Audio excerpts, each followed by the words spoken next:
Dan ada dugaan bahwa jaringan pelaku yang memasarkan vaksin palsu ini bisa menerobos sistem pengawasan distribusi vaksin. Vaksin merupakan bahan antigenik untuk menghasilkan kekebalan aktif terhadap suatu penyakit dan tidak bisa dibeli oleh masyarakat secara umum.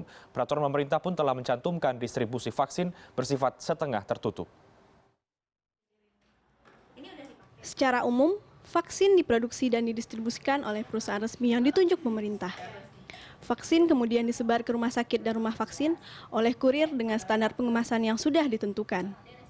Pusat mesannya itu langsung ke distributor resmi yang terdaftar di Indonesia, lalu didistribusikan ke cabang-cabang melalui kurir. Kurir kami biasanya membawa cooler box dengan ada suhu termometer tertentu. Di situ kita bisa lihat kualitas vaksinnya ya. Jadi vaksin itu normalnya supaya tidak rusak dijaga di suhu 2-8 derajat Celcius. Dokter yang memesan vaksin harus melapor kepada Dinas Kesehatan dan Puskesmas terdekat. Namun, pengawasan yang ketat ini diduga dapat diterobos jaringan pemalsu vaksin yang bekerja secara terstruktur. Jadi, kalau ini resmi, kan kita lapor pajaknya. Jadi berarti kalau toh misalnya ada kebocoran, ini sudah terstruktur semua, yang purchasing-nya dan lain-lain kan. Jadi karena nggak mungkin kan. Sekarang begini, kalau misalnya kita yang vaksin yang BCG, kita harus laporkan dari sini, berapa yang divaksin BCG, berapa keluar dari ini, kita lapor ke puskesmas atau dinas. Sisanya musnah kan.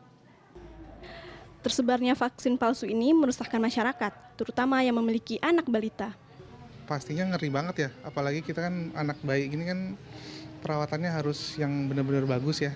Begitu. Kemarin kalau nggak salah baru beberapa hari yang lalu ya ada vaksin yang di daerah Tangerang ya. Ya bahaya banget sih.